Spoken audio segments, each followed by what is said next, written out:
கொடுத்த பணம் திரும்ப கிடைக்கவே இல்லை, எனக்கு அவங்க கொடுக்க மாட்டாங்க அப்படின்னு நிறைய பேர் புலம்புறத நம்ம கேட்டிருப்போம். இந்த கொடுத்த பணம் திரும்ப கிடைக்கிறதுக்கு ஏதாவது எளிய பரிகாரம்? வீட்டில் இருந்தபடி உங்க காசு ஏமாந்தீங்கன்னா கொடுத்துருந்தீங்கன்னா நீங்க கேட்டுட்டே இருக்கீங்க, 6 மாசம் ஆகுது, 1 வருஷம் அது கொடுக்க மாட்டாங்கன்னா ஒரு பரிகாரம் இருக்கு. அது ரொம்ப ஷார்ட்டான ரொம்ப சிம்பிளாக இருந்தாலும் அந்த பிரபஞ்சம் உங்களுக்கு அந்த கனெக்ட் பண்ணும். ஸோ அந்த காசு கொடுக்குற விஷயத்த அவன் மூலிமா நீங்கள் பார்க்கலாம். இல்லை அவனுக்கு கொஞ்சம் வரலாம், கொஞ்சமாவது ஒரு 10,000 கொடுக்கலாம், 5,000 கொடுக்கலாம். இல்லைப்பா இன்றைக்கி இல்லை நாளைக்கு தரேன்னாவது சொல்லலாம். இல்லை அவன் எங்கே இருக்கானே தெரியலன்னு வச்சிங்களேன், இதை நீங்கள் பண்ணினா அவன் கண்டிப்பாக அவன் கண்டிப்பாக எது பண்ணாலும் முழு நம்பிக்கையோடு பண்ணுங்கள், அரை நம்பிக்கையோடு பண்ணாதீங்க. அரை நம்பிக்கையோட ஒரு புல்லை கூட அசைக்க முடியாது. முழு நம்பிக்கை வச்சிங்கன்னா மலையை கூட குறைஞ்சிடலாம்.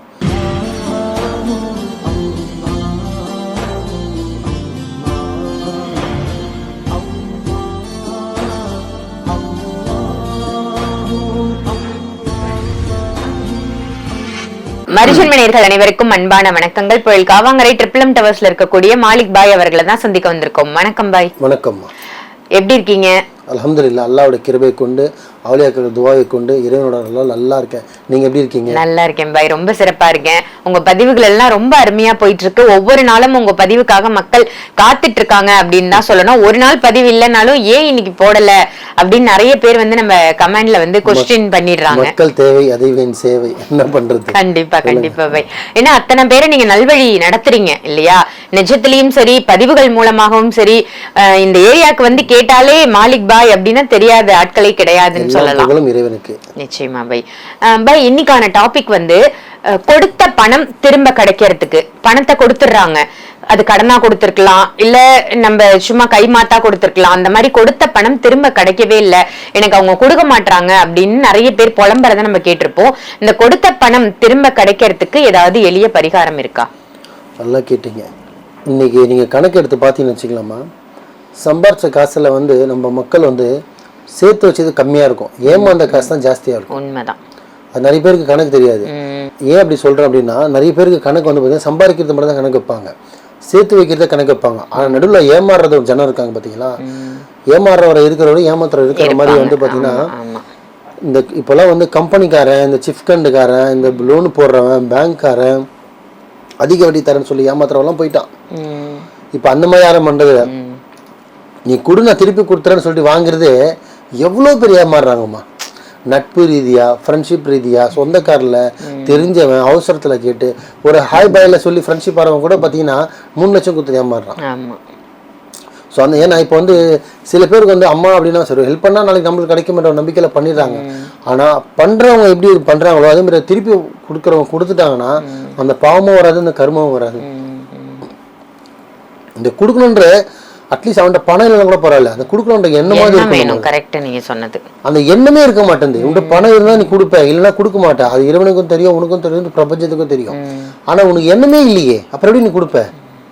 என்ன பணம் வரும் வந்ததான் நீ கொடுப்ப. என்ன எல்லா பொண்ணுக்கும் இறைவன் என்ன சொல்றான், இப்படி நான் உனக்கு கொடுத்தாலும் எனக்கு கொடுக்க போறது இல்லை, அப்ப நான் ஏன் உனக்கு கொடுக்கணும்? கரெக்ட். இதுதான் கான்செப்ட். சொல்றது பாருங்க மக்களே, உங்ககிட்ட என்ன இருக்கோ அதுதான் உங்களுது. இன்னொருத்தங்கிட்ட இருக்கிறது உங்ககிட்ட வரணும்னு நினைச்சீங்கன்னா நீங்க ஏமாந்து போவீங்க. தயவு செஞ்சு அது மாதிரி பண்ணாதீங்க. ஸோ நிறைய உங்களுக்கு இந்த கடன் அடையிறதுக்கு கூட நிறைய பைத்திரி முகூர்த்தம்லாம் சொல்லியிருப்பேன். இது உங்கள் காசை நீங்கள் கொடுத்துருக்கீங்க, என்னால் உங்களை பார்க்க முடியல, ஈஸியாக ஒரு மெத்தடில் என்ன ஒரு பரிகாரம் தான் சொல்லுங்கள், நான் வீட்டில் இருந்தபடியே ட்ரை பண்ணுறேன், அதுக்காக இந்த காசை எங்கள் ஹஸ்பண்டுக்கு தெரியாமல் கொடுத்துருக்கேன், மாமியாருக்கு தெரியாமல் கொடுத்துருக்கேன், ஒரு 500 ரூபாய் சொல்லுங்கள், 1000 ரூபாய் சொல்லுங்கள். ஏன்னா 1000 ரூபான்றதே பார்த்தீங்கன்னா 1 ரூபாய் காயின் 1000 காயின்ஸ் வரும், 100 ரூபா மாற்றினா 10 வரும். ஸோ அதுவுமே ஒரு காசு தான். ஒரு 50 வருஷம் படி போனீங்கன்னா 1000 ரூபாய்ன்றது 10 லட்ச ரூபாய்க்கு சமம். சாதாரணமாக எடுத்துக்காதீங்க, எல்லாமே நீங்கள் கஷ்டப்பட்ட காசு, தயவுசெய்து வீண்படுத்தாதீங்க. ஸோ நீங்கள் வீட்டில் இருந்தபடி உங்கள் காசு ஏமாந்துனீங்கன்னா கொடுத்துருந்தீங்கன்னா நீங்கள் கேட்டுகிட்டே இருக்கீங்க, 6 மாதம் ஆகுது, 1 வருஷம் அது கொடுக்க மாட்டாங்கன்னா ஒரு பரிகாரம் இருக்குது. அது ரொம்ப ஷார்ட்டான ரொம்ப சிம்பிளான பரிகாரம் தான். ஒன்றும் இல்லை, கடைக்கு போங்க, நல்லா எலுமிச்சை பழம் இருக்கு இல்லையா, நல்லா மஞ்சளாக மேலே கருப்பு டாட்ஸ் எல்லாம் எதுவுமே இருக்கக்கூடாது, பியூராக எல்லோவாக இருக்கணும். குட்டியோண்டு சைஸ் வாங்காதீங்க, நல்லா பெரிய சைஸ், பிக் சைஸாக 2 காய் வாங்கிக்கோங்க. 2 கனி வாங்கின்னு ஸ்ட்ரைட்டாக வீட்டுக்கு வாங்க, சுத்தபத்தமாக குளிச்சிருங்க, கிழக்க சூரியனை பார்த்த மாதிரி உட்காருங்க. உட்காந்து நீங்கள் பூஜை ரூம்லேயே உட்காரலாம், இல்லை ஹால்லேயே உட்காரலாம், உங்கள் சௌரியம் தான். உட்காந்துட்டு அதை கரெக்டாக என்ன பண்ணிங்கன்னா மேலே ஒரு சின்ன பாக்ஸ் மாதிரி இல்லை வி மாதிரி நடுவில் பிளேடு போட்டு அறுத்துட்டு அதை 2ஆக நீக்கின மாதிரி உடச்சிட 2ஆக எடுத்துடக்கூடாது, சும்மா கொஞ்சம் தான் உடைக்கணும். லைட்டாடி கத்தி போட்டுட்டு லைட்டாடி ஓப்பன் பண்ணிவிட்டு அதில் பார்த்தீங்கன்னா பச்சை கற்பூரம் போடணும். அந்த கேப்ல பச்சை கற்பூரம் போடணும். ஸோ நீங்க என்ன பண்ணீங்கன்னா இது தினிக்குமே நீங்க செய்யலாமான்னு கேட்டா தினிக்கும் செய்ய வேண்டிய அவசியம் கிடையாது. கரெக்டா 3 நாள் செஞ்சா போதும். கொடுத்த காசு எமர்ஜென்சியா வரணும்னு வச்சுக்கோங்க, 3 நாள் செஞ்சாலே இந்த பரிகாரம் லாஸ்ட்ல ஒரு இருக்கு, நான் சொல்றேன் பிளஸ் ஆர் மைனஸ். 2 பழம் வாங்குறோம், நடுவில் வெட்டுறோம், லைட்டாக புழக்கிறோம், பச்சை கருப்பத்தை போடுறோம், ரைட் கையில் ஒன்று வச்சிடறோம், லெஃப்ட் கையில் ஒன்று வச்சிடறோம், ரெண்டுமே கீழே வச்சிடுறோம். வச்சுட்டு அந்த இடத்துல உக்காந்துட்டு ரொம்ப பெருசாக மந்திரம்லாம் ஒன்றும் இல்லை, யார் எந்த நபர் உங்களுக்கு பணம் தரணுமோ உங்கள் பேரை சொல்லி, எந்த நபர் உங்களுக்கு பணம் தரணுமோ அவன் பேரை சொல்லி வசி வசின்னு 101 தடவை சொன்னால் போதும். எத்தனை தடவை சொல்லலாம்? 101 தடவை வசி. இப்போ எக்ஸாம்பிள் நான் தான் மாலிக் பாய், நான் தான் காசு கொடுத்துருக்கேன்னா மாலிக் பாய் எனக்கு ஒருத்தவங்க தரணும், இப்போ ராஜான்ற தரணும்னா மாலிக் பாய் ராஜா வந்து வசியமாகணும், காசு கொடுக்கணுன்ற மனசில் நீயத்து வேண்டிக்கிட்டு வசி வசி வசி வசி வசி வசி வசின்னு 101 தடவை கரெக்டாக சொல்லணும். ஸோ சொல்லும்போது நம்மளோட எண்ணம், நம்மளோட உடம்பு, உடல்நிலை, மனநிலை எல்லாமே பார்த்திங்கன்னா ஒரே ஃபோக்கஸாக ஒரே மனநிலையாக இருக்கணும். நம்மளோட மெயின் ஒரு இடத்துல வச்சுட்டு உடம்பு ஒரு இடத்துல வச்சுருந்தீங்கன்னா சக்கரம் உட்காராது. இந்த 7 சக்கரத்தை ஒரு நிலையாக நிப்பாட்டிட்டு தான் இந்த பரிகாரமே பண்ணணும். 7 சக்கரனால பாய் யோகாசனம் சொல்லலை, நார்மலாக சக்கரன்றது பார்த்தீங்கன்னா ஒரு எக்ஸாம்பிள் மைண்டை வந்து அந்த லெமன் மேலே, அந்த லெமன் மேலே தான் உங்கள் பார்வை ஒருநிலைப்படுத்தணும். உங்கள் மனசை வந்து மனத்தையும் உங்களோட உடலையும் ஒரு நிலைப்படுத்தி ஒரு இதில் உட்கார வச்சு 101 தடவை வசி வசின்னு சொன்னீங்கன்னா அப்போ தான் இந்த பிரபஞ்சத்தை கனெக்ட் பண்ணும். நீங்கள் பாட்டு கேட்டுட்டு ஃபோன் பேசிக்கிட்டு சும்மா வசி வசின்னு சொல்லிட்டு போனீங்கன்னா எந்த பிரயோஜனமும் இல்லை. திருப்பி சொல்கிறேன், வாங்கிட்டு வரணும், அறுக்கணும், 2 கிலோ பச்சை கருப்பு போட்டுடணும், ரெண்டுமே வச்சிடணும். சப்பாங்கள் போட்டு உட்காருங்களோ இல்லை நார்மலாக உட்காருங்களோ கரெக்டாக யார் தரணுமோ உங்கள் பேர் அவங்க பேரை சொல்லி வசி வசின்னு 101 தடவை சொல்லிவிட்டு 2 நிமிஷம் கழிச்சு எந்திரிச்சிருங்க. அந்த பழத்தை போய்ட்டு நீங்கள் ஒரு பூஜை ரூம் வச்சுருந்தாலும் சரி, பூஜை கபோர்டு வச்சுருந்தாலும் சரி, இல்லை நீங்கள் இஸ்லாத்தால இருக்கீங்க ஒரு பெட்ரூமில் ஓரமாக வச்சாலும் சரி, அந்த மாதிரி 3 நாள் அந்த பழத்தை எடுத்து வச்சு திருப்பி நீங்கள் சொல்லணும். 3வது நாளும் திருப்பி அதை எடுத்து வச்சு நீங்கள் சொல்லணும். புது பழம் வாங்கக்கூடாது. அதே பழத்தை கரெக்டாக 3 நாளைக்கு, இப்போ எக்ஸாம்பிள் வெள்ளிக்கிழமை ஆரம்பிக்கிறீங்கன்னா வெள்ளி சனி ஞாயிறு, திங்கள் வச்சா திங்கள் செவ்வாய் புதன், இந்த மாதிரி 3 நாள் முடிங்க.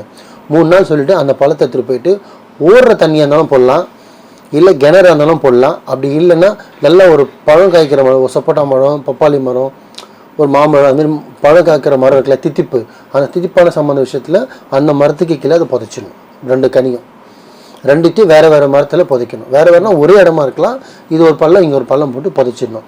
புதைச்சிட்டு நார்மலாக இறைவனுக்கு நன்றி சொல்லிட்டு நீங்கள் பாட்டுக்கு வேலையை பாருங்கள்.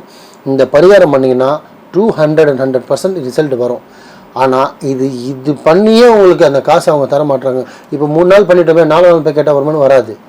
3 நாள் பண்ணால் அதுலேருந்து 90 நாள் டைம் இருக்குது. நல்லா வார்த்தை கேளுங்க, 3 நாள் பண்ணுறது வந்து டைமு, சரிங்களா? ஆனால் அது உங்களுக்கு ரிசல்ட்டாக வர்றதுக்கு பார்த்தீங்கன்னா 90 நாள், 2 மண்டலம் 48 கிட்டத்தட்ட 90 நாள் நீங்கள் காத்திருக்கணும். அப்படி காத்திருக்கும்போது 90 நாளுக்குள்ளே எப்போ வேணாலும் அந்த பிரபஞ்சம் உங்களுக்கு அந்த கனெக்ட் பண்ணும். ஸோ அந்த காசு கொடுக்குற விஷயத்த அவன் மூலிமா நீங்கள் பார்க்கலாம், இல்லை அவனுக்கு கொஞ்சம் வரலாம், கொஞ்சமாவது ஒரு 10,000 கொடுக்கலாம், 5,000 கொடுக்கலாம், இல்லைப்பா இன்றைக்கி இல்லை நாளைக்கு தரனாவது சொல்லலாம்.